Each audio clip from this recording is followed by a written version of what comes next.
Okay, so imagine the President of the United States standing in the White House announcing that American citizenship, the thing millions of people wait decades to earn through legal immigration processes, the thing that requires demonstrating ties to the country, passing tests, proving good moral character, that citizenship is now available for purchase at $1 million. Not metaphorically available, not through some convoluted investment scheme, with job creation requirements and multi-year waiting periods. Literally for sale. Pay $1 million, pass a background check, receive permanent legal residency with a direct path to citizenship. And if you are a corporation wanting to keep a foreign employee, that'll be $2 million per person. But don't worry, you can reuse that $2 million for a replacement employee when the first one leaves. Just pay a 5% transfer fee and 1% annual maintenance. Welcome to the Trump Gold Card, where citizenship becomes a luxury product with tiered pricing, corporate sponsorship options, and what is essentially a subscription model for companies. And the wild thing, the part that should make everyone stop and think, regardless of their views on immigration, is that this isn't being hidden or apologized for. This is being celebrated as innovation, as finally giving American companies what they've been asking for, as a way to keep the best people while generating revenue for the federal government. Trump literally said, companies pushed for this, citing Tim Cook specifically, saying nobody talked to him more about it than Apple's CEO. So what we're watching in real time is the transformation of citizenship from a civic status earned through process and commitment into a purchasable commodity where price determines access. Now, before we go further, let me be clear about what this actually is legally and what it replaces. The Gold Card is essentially a rebranded and streamlined version of the EB-5 investor visa program that has existed for about 3 decades. Under EB-5, foreign nationals could get green cards by investing typically $800,000 in projects that created at least 10 American jobs. The program was controversial because it was often gamed through real estate developments, where job creation claims were questionable, because it gave wealthy foreigners a path to residency that wasn't available to equally qualified people without capital, and because it created a literal price tag for what is supposed to be a civic relationship. But at least EB-5 had the fig leaf of job creation requirements. The stated purpose was stimulating American investment and employment, with the green card as an incentive. The Gold Card strips away even that pretense. There is no job creation requirement. There is no investment in specific projects that benefit American workers. You pay $1 million to the U.S. Treasury as what they're calling a gift. You pass background vetting, and you get permanent residency. That is it. The only criterion beyond the background check is ability to pay. And Trump is framing this as progress, as removing unnecessary bureaucratic barriers, as finally creating a pathway that makes sense for both individuals wanting to come here and companies wanting to retain talent.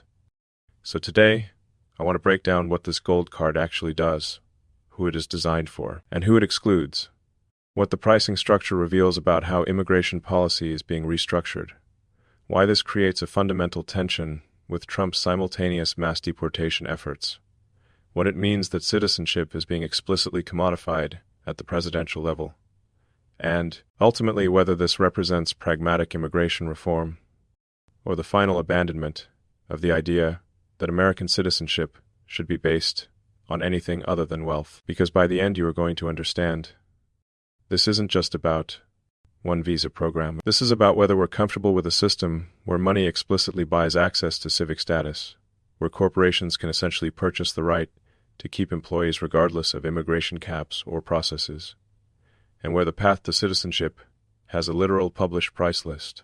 You are buying a luxury car. Let's walk through exactly how this works, because the details reveal a lot about the underlying philosophy. If you are an individual wanting a Gold Card, you first pay a non-refundable $15,000 processing fee to the Department of Homeland Security. That gets your application into the expedited review process. Then you go through vetting, which includes background checks, security screening, the standard immigration review procedures. If you pass vetting, you are instructed to wire $1 million to the U.S. government, which they characterize as a gift, demonstrating that you will substantially benefit the United States. Once that payment clears, You receive lawful permanent residence under either EB1 or EB2 classification, which are the employment-based green card categories, typically reserved for individuals with extraordinary ability or advanced degrees with exceptional skills. So you are getting the same legal status as a Nobel Prize winner or a physician with rare specialization, except instead of demonstrating extraordinary achievement, you demonstrated extraordinary wealth. You can include your spouse and unmarried children under 21, but each family member requires their own $15,000 processing fee and $1 million gift. So a family of 4 would be looking at $60,000 in processing fees and $4 million in gifts. Total cost $4.06 million for permanent residency and eventual citizenship for your household. Now, the corporate version is where things get really interesting from a systems design perspective.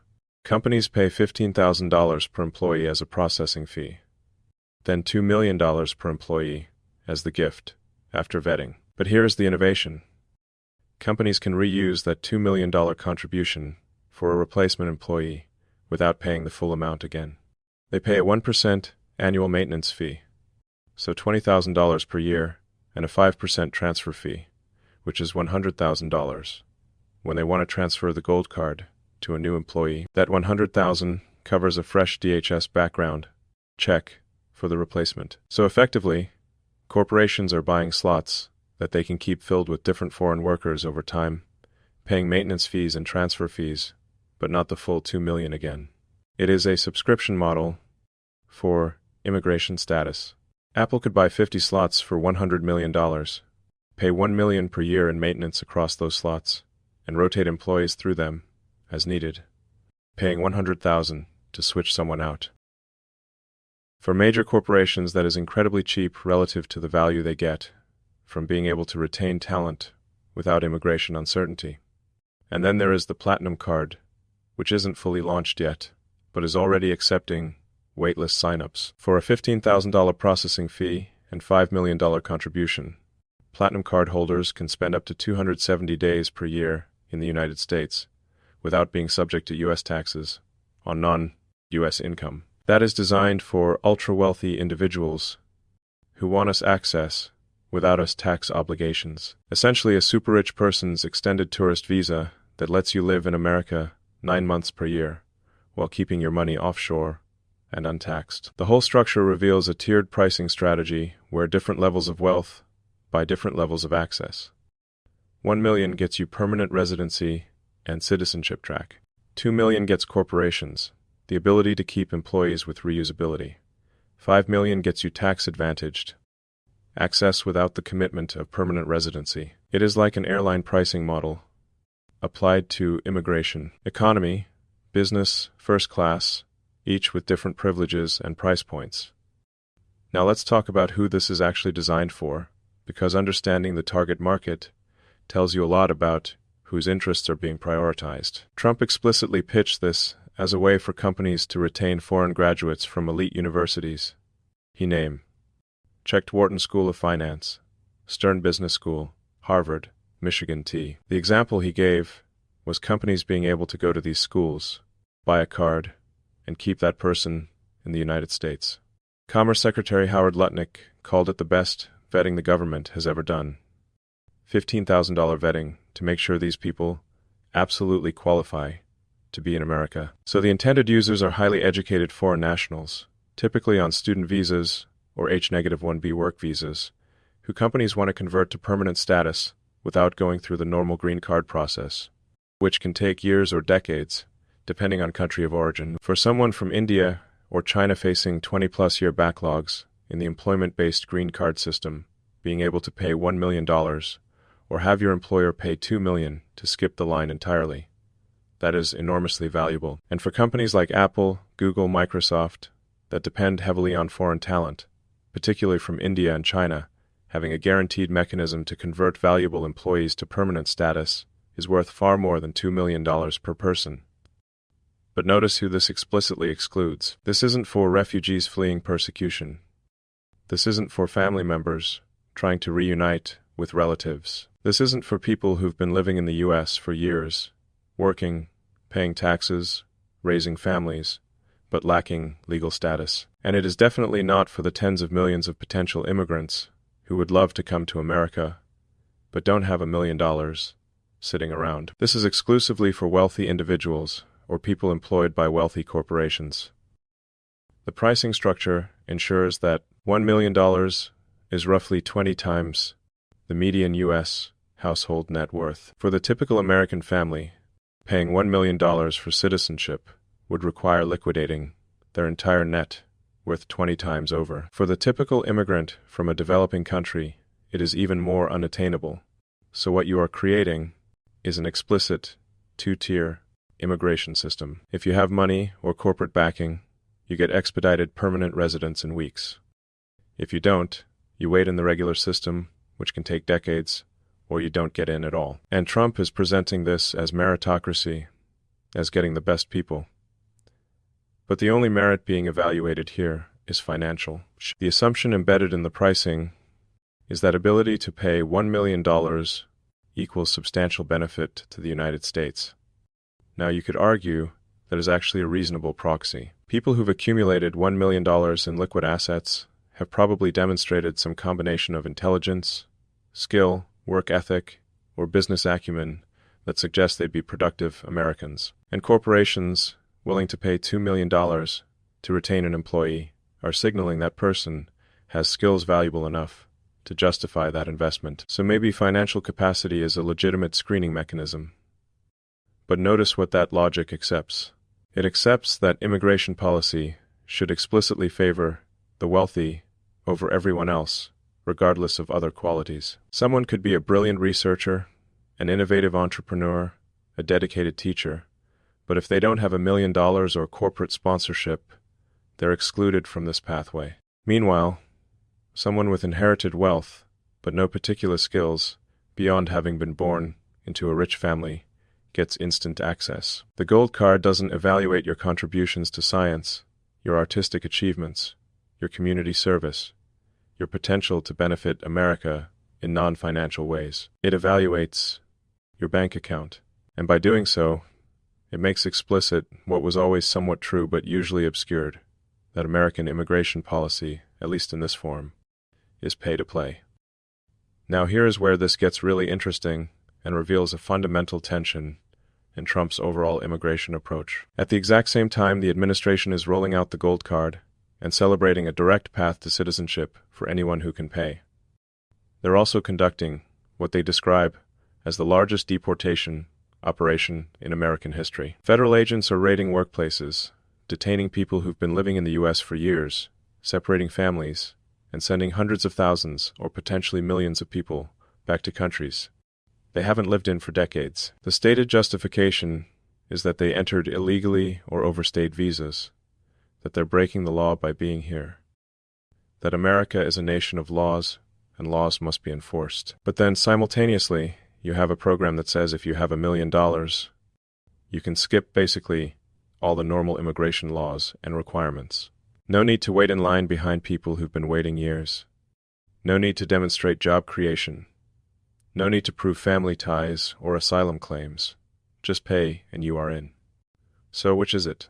Are we a nation of laws that must be strictly enforced, regardless of circumstances?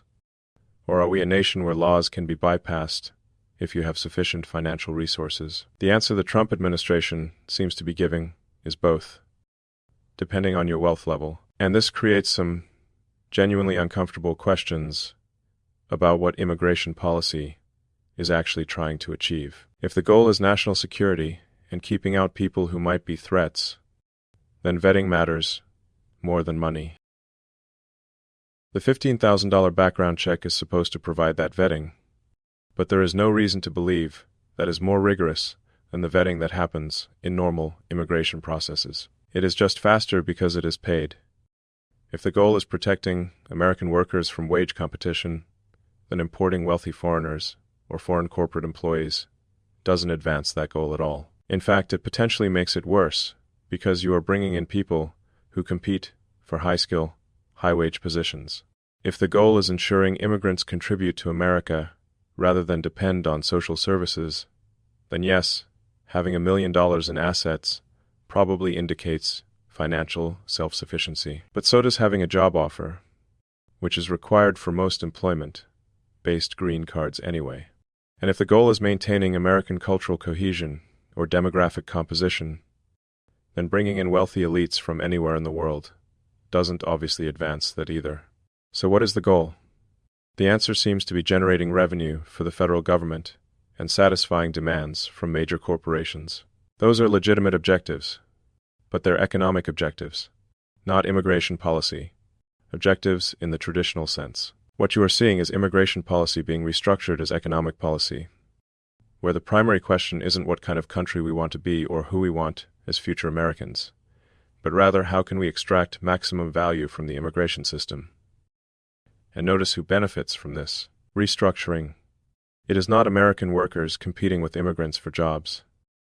It is not American communities trying to maintain social cohesion. It is not even most American businesses, because small and medium-sized companies can't afford $2 million to retain an employee. The beneficiaries are ultra-wealthy individuals who want us residency, mega corporations that can afford to buy gold card slots, and the federal treasury that collects the money. Everyone else either gets nothing from this policy or actively loses, because immigration slots being sold to wealthy people are slots not available for other pathways. The system has a limited capacity to process and integrate immigrants. Every gold card that gets issued is potentially one fewer refugee accepted, one fewer family reunification case approved, one fewer regular employment-based green card processed. So you are not just creating a premium tier, you are creating it by taking capacity away from the standard tier, and doing so at the exact moment when the administration is also cracking down on the standard tier through deportations